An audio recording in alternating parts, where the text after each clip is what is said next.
ಮಾರ್ಯ ವನಿತಾ ವಿಜ್ಞಾನ ದಾನಕ್ಷಮಂ ಸಾಮ್ರಾಜ್ಯೋಚಿತ ಭೋಗಭಾಗ್ಯ ವಿಲಸನ್ ನೈರ್ಮಲ್ಯಾಯ ನಿರಂತರ ಸ್ಮೃತಿಕೃತೆ ವೈರಾಗ್ಯ ಭಾಗ್ಯಾಯ ಚ.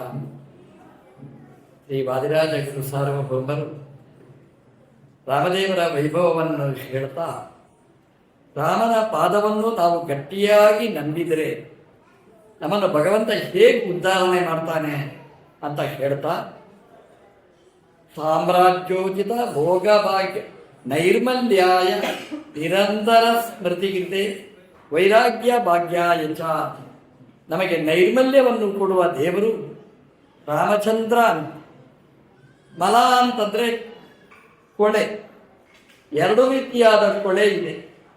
ಒಂದು ಒಳಗಿನ ಕೊಳೆ, ಒಂದು ಹೊರಗಿನ ಕೊಳೆ. ಈ ದೇಹದ ಕಷ್ಮಲ, ದೇಹದ ಮಾಲಿನ್ಯ, ಅದನ್ನು ಸೋಪ್ ವಾಟರ್ ಹಾಕಿ ನಾವು ತೊಳೆಯಬಹುದು. ಆದರೆ ಆ ಒಳಗಿನ ಕಷ್ಮಲ, ಅದನ್ನು ತೊಳಿಲಿಕ್ಕೆ ಯಾವ ಸೋಪ್ ವಾಟರೂ ಉಪಯೋಗ ಆಗುವುದಿಲ್ಲ. ಅದನ್ನು ತೊಳಿಬೇಕಾದ್ರೆ ಒಂದೇ ಸೋಪ್ ವಾಟರ್. ಅದು ಯಾವುದು ಅಂತಂದರೆ ರಾಮದೇವರ ಪಾದ.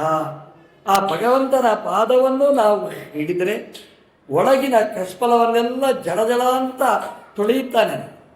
ಸಾಮಾನ್ಯವಾಗಿ ನಾವು ಕಾಲಿನಿಂದ ಮುಟ್ಟಿದ್ರೆ ರೇಗ್ತೇವೆ, ಕೋಪ ಬರುತ್ತೆ. ಕಾಲಿನಿಂದ ಮುಟ್ಟಿದ್ಯಾ, ಕೈಯಿಂದ ಮುಟ್ಟಿದ್ರೆ ಬೇಜಾರಾಗಲ್ಲ. ಕಾಲಿಂದ ಮುಟ್ಟಿದ್ರೆ ಮುಟ್ಟುವುದಷ್ಟೇ, ನಾವು ಹೊಡೆಯುವುದಿಲ್ಲ. ಏನು ಕೋಪ ಬರುತ್ತೆ, ಮುಖ ಕೆಂಪಾಗಿ ಬಿಡುತ್ತೆ, ಎಲ್ಲ ಅಪಶಬ್ದಗಳೂ ಬರುತ್ತೆ. ನಮ್ಮ ಕಾಲು ಅಂದರೆ ಕೊಳಕು. ಭಗವಂತನ ಪಾದ ಅಂತಂದರೆ ಶುದ್ಧವಾದ ಪಾದ. ಆ ಭಗವಂತನ ಪಾದ ಅದು ಕೊಳೆ ಮಾಡುವಂತಹದ್ದಲ್ಲ, ಕೊಳೆಯನ್ನು ತೊಳೆಯುವಂಥದ್ದು. ಆ ಶಕ್ತಿ ಭಗವಂತನ ಪಾದಕ್ಕಿದೆ. ವಾದಿರಾಜರು ಹೇಳ್ತಾರೆ, ರಾಮನ ಪಾದವನ್ನು ನಾವು ಗಟ್ಟಿಯಾಗಿ ನಂಬಿದರೆ ಕೈಯಲ್ಲಿ ಸಿಗುವುದಿಲ್ಲ, ಕಣ್ಣಿಗೆ ಕಾಣುವುದಿಲ್ಲ, ಆದರೆ ಮನಸ್ಸಿನ ಸಾಕ್ಷಿಗೆ ಅದು ಗೋಚರ ಆಗುವಂತಹದ್ದು ಭಗವಂತನ ಪಾದ. ನಾವು ದೇವರ ಪಾದವನ್ನು ಗಟ್ಟಿಯಾಗಿ ನಮ್ಮ ಮನಸ್ಸಲ್ಲಿ ಸೆರೆ ಹಿಡಿದರೆ ನಮ್ಮ ಮಲವನ್ನು, ಮಾಲಿನ್ಯವನ್ನು, ಕಷ್ಮಲವನ್ನು ಎಲ್ಲ ತೊಳಿತಾನೆ. ಅದಕ್ಕೊಂದು ಉದಾಹರಣೆ ಕೊಟ್ಟರು. ಎಲ್ಲಿ ಕಂಡಿದ್ದೀರಿ ಅಂತಂದರೆ, ಪಾತಿವ್ರತ್ಯ ಪರೀಕ್ಷೆಯಾಕ್ಯ ಲವನಾ ದೋಷಾಂಕುರಚ್ಛೇದನಂ. ದೊಡ್ಡ ದೋಷ ಮನಸ್ಸಿನದ್ದು, ಅದು ಪಾತಿವ್ರತ್ಯ ಭ್ರಂಶ. ಗಂಡಸರಿಗೆ ಬ್ರಹ್ಮಚರ್ಯ ಎಂಬುದು ಒಂದು ಗುಣ. ಬ್ರಹ್ಮಚರ್ಯ ಲೋಪ ಆದರೆ ಅದು ದೊಡ್ಡ ದೋಷ. ಗಂಡಸರಿಗೆ ಬ್ರಹ್ಮಚರ್ಯ ಲೋಪ ಹೇಗೆ ದೋಷ, ಹೆಣ್ಮಕ್ಕಳಿಗೆ ಪಾತಿವ್ರತ್ಯ ಪರೀಕ್ಷೆಯೂ ದೊಡ್ಡ ದೋಷನೇ. ಅಂತಹ ದೋಷ ಬಂದರೆ ಪರಿಹಾರ ಆಗಬೇಕಾದ್ರೆ ಏನು ಮಾಡಬೇಕು? ರಾಮನ ಪಾದವನ್ನು ಗಟ್ಟಿಯಾಗಿ ಮನಸ್ಸಲ್ಲಿ ಚಿಂತನೆ ಮಾಡಿದರೆ ನಮ್ಮ ಆ ದೋಷವನ್ನು ಭಗವಂತ ಮೊಳಕೆಯಲ್ಲೇ ಕಿತ್ತು ಅದನ್ನು ಬೀಸಾಡ್ತಾನಂತೆ. ಲಲನಾ ದೋಷ ಅಂಕುರಚ್ಛೇದನಂ. ಆ ದೋಷದ ಆರಂಭದಲ್ಲಿ ಮೊಳಕೆಯನ್ನೇ ತೆಗೆದು ಬೀಸಾಡ್ತಾನೆ. ಅಹಲ್ಯೆ ತಪ್ಪು ಮಾಡಿದ್ದಾಳೆ. ಆ ತಪ್ಪು ಮಾಡಿದ್ದಾಳೆ, ಅದಕ್ಕೆ ಗೌತಮರಿಂದ ಶಾಪಗ್ರಸ್ತಳಾಗ್ತಾಳೆ. ಎಂತಹ ಶಾಪ ಅಂತಂದರೆ, ಕಲ್ಲಾಗಿ ಬಿದ್ದಿರುವಂಥ ಶಾಪ ಕೊಟ್ಟ.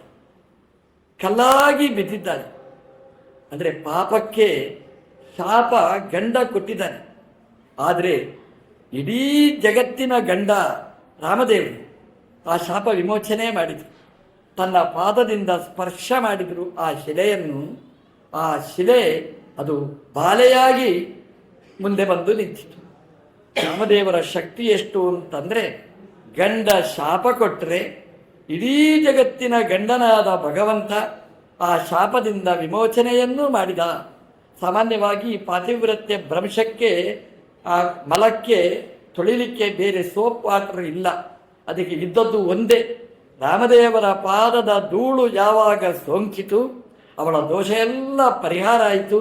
ಗಂಡ ಕೊಟ್ಟ ಶಾಪ ವಿಮೋಚನೆ ಆಯಿತು. ಹಲ್ಯ ಅಂತಂದರೆ ಹಲ್ಲೆಗೆ ಒಳಗಾದವಳು. ರಾಮದೇವರಿಂದಾಗಿ ಅಹಲ್ಯೆ ಆದಳು. ಹಲ್ಲೆಗೆ ಒಳಗಾದಂತಹ ಅಹಲ್ಯೆ ಅವಳು ಶುದ್ಧವಾದ ಅಹಲ್ಯೆ ಆದಳು. ಅಂತಹ ಅಹಲ್ಯೆಯ ಆ ದೋಷ ಏನಿತ್ತು, ಆ ದೋಷವನ್ನು ಪರಿಹಾರ ಮಾಡುವ ಶಕ್ತಿ ಅದು ರಾಮನ ಪಾದಕ್ಕಿದೆ. ರಾಮನ ಪಾದವನ್ನು ದಿನಾ ನಂಬಬೇಕಂತ. ಪಾತಿವ್ರತ್ಯ ಪರೀಕ್ಷೆಯ ಅಂತಂದರೆ ಗಂಡಸರಿಗೆ ಹೆಣ್ಮಕ್ಕಳಿಗಿರುವ ಪಾತಿವ್ರತ್ಯ ಪರೀಕ್ಷೆಯ ಅಂತಂದರೆ ನಮ್ಮ ದೇವರು ನಮಗೆ ಪತಿ, ಎಲ್ರಿಗೂ ಅವನ ಪತಿ. ನಾವು ಹಾಗೆ ಉಪಾಸನೆ ಮಾಡಬೇಕಂತೆ. ದೇವರು ನನಗೆ ಪತಿ. ಪತಿ ಅಂದರೆ ರಕ್ಷಣೆ ಮಾಡುವವ, ಗಂಡನೊಳಗಿದ್ದು ರಕ್ಷಣೆ ಮಾಡ್ತಾನೆ, ಅಥವಾ ಯಾರಲ್ಲಿ ಇದ್ದು ರಕ್ಷಣೆ ಮಾಡಬೇಕೋ ಅವರಲ್ಲಿ ಕೂತು ಭಗವಂತ ರಕ್ಷಣೆ ಮಾಡ್ತಾನೆ. ದೇವರನ್ನು ಪತಿ ಸ್ವಾಮಿ ಸ್ವಾಮಿ ಅಂತ ನಾವು ಉಪಾಸನೆ ಮಾಡಿದರೆ ನಮ್ಮ ಮನಸ್ಸಿನ ಕಶ್ಮಲ ಏನು ಇದೆ ಅದನ್ನು ಸ್ವಚ್ಛ ಮಾಡಿ ಜಲಜಲ ಅಂತ ಮಾಡಿ ನಮ್ಮನ್ನು ಪರಿಶುದ್ಧರನ್ನಾಗಿ ಮಾಡಿ ನಮ್ಮನ್ನು ಎಲ್ಲಿ ಮುಟ್ಟಿಸಬೇಕೋ ಅಲ್ಲಿ ಮುಟ್ಟಿಸ್ತಾನೆ. ಅಹಲ್ಯೆಯನ್ನು ಗೌತಮರ ಮನೆಯಲ್ಲಿ ಮುಟ್ಟಿಸಿದ ದೇವರು ಅದು ರಾಮಚಂದ್ರ. ಯಾಕೆಂತಂದರೆ ದೋಷ ಪರಿಹಾರ ಮಾಡುವ ಶಕ್ತಿ ಅದು ರಾಮನ ಪಾದಕ್ಕಿದೆ. ಆ ರಾಮನ ಪಾದವನ್ನು ನಾವು ಮನಸ್ಸಲ್ಲಿ ದಿನಾ ಚಿಂತನೆ ಮಾಡಿದರೆ ಮನಸ್ಸಿನ ಕಶ್ಮಲವನ್ನು ತೊಳೆದು ಅಲ್ಲಿ ನಮಗೆ ಶುದ್ಧವಾದ ಭಕ್ತಿಯನ್ನು ನಮಗೆ ಕೊಟ್ಟು ರಾಮ ನಮ್ಮನ್ನು ಸೇರಬೇಕಾದ ಜಾಗದಲ್ಲಿ ಸೇರಿಸ್ತಾನೆ. ಹಾಗಾಗಿ ನಮ್ಮ ದೋಷ ಅದು ಪರಿಹಾರ ಆಗಬೇಕಾದರೆ ಹೊರಗಿನ ಸ್ನಾನ ಎಷ್ಟು ಮುಖ್ಯ, ಅದಕ್ಕಿಂತ ಮುಖ್ಯವಾದ್ದು ಒಳಗಿನ ಸ್ನಾನ. ಆ ಸ್ನಾನ ರಾಮಚಂದ್ರ ಮಾಡಿಸ್ತಾನೆ. ಮಾಡಿಸಲಿ ಅಂತ ಹಾರೈಸ್ತಾ ಓಂ ಸ್ವಸ್ತಿ.